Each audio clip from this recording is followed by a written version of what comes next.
Photo session করতে আসি নাই, আমরা আজকে এখানে কোনো সমাবেশও করতে আসি নাই। আমরা এখানে কেন এসেছি?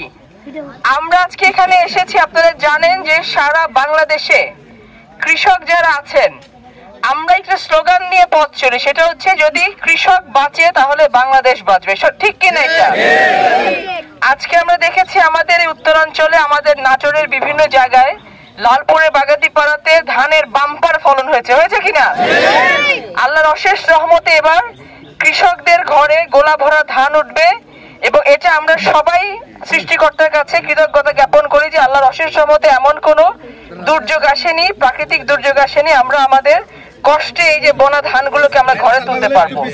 আমরা বিগত কয়েক সপ্তাহ ধরে দেখেছি, যখন আমরা গণসংযোগ করতে এসেছি, নির্বাচনী গণসংযোগ, তখন আমরা দেখেছি যে আমরা এখানে মানুষ, আমাদের কৃষক যারা আছেন, আমার বাবারা চাচারা, ওনারা এই ধান কাটতে গিয়ে অনেক কষ্ট করতে হচ্ছে, ওনাদেরকে অনেক ধান কেটে নিয়ে ঘরে তুলতে হচ্ছে।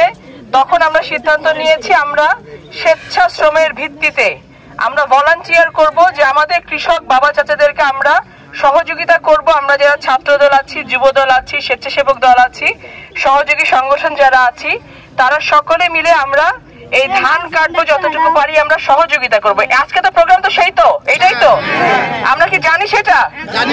তাহলে আমি আপনাদেরকে অনুরোধ করব যে আপনারা প্রত্যেকে এই গেঞ্জি গায়ে দিয়ে আমার পেছনে পেছনে ঘোড়া বাদ দিয়ে যেই কাজে আমরা এখানে এসেছি সেই কাজটা করবেন। আপনাদের মেইন কাজটা হচ্ছে যে আমার কৃষক বাবা চাচা যারা কষ্ট করছেন তাদের কাছে যাওয়া, তাদেরকে সহযোগিতা করা, তাদের ধানটা কেটে তাদের ঘরে উঠিয়ে দিয়ে, অথবা যে তারা যেটা করতে বলেন সেটা করা।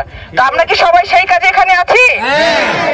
এবং আমরা এখন এখান থেকে শুরু করলাম। আমাদের 4-5টা পয়েন্টে আমরা জানি, পুরো ফাগড়দিয়ারি এবং বাগাতিপাড়া পৌরসভাতে আমাদের ধান কাটা কর্মসূচি আজকে আছে।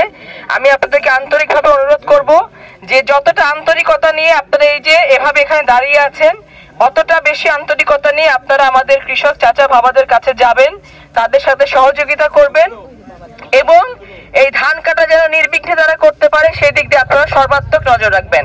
আপনারা সবাই রাজি আছেন কিনা?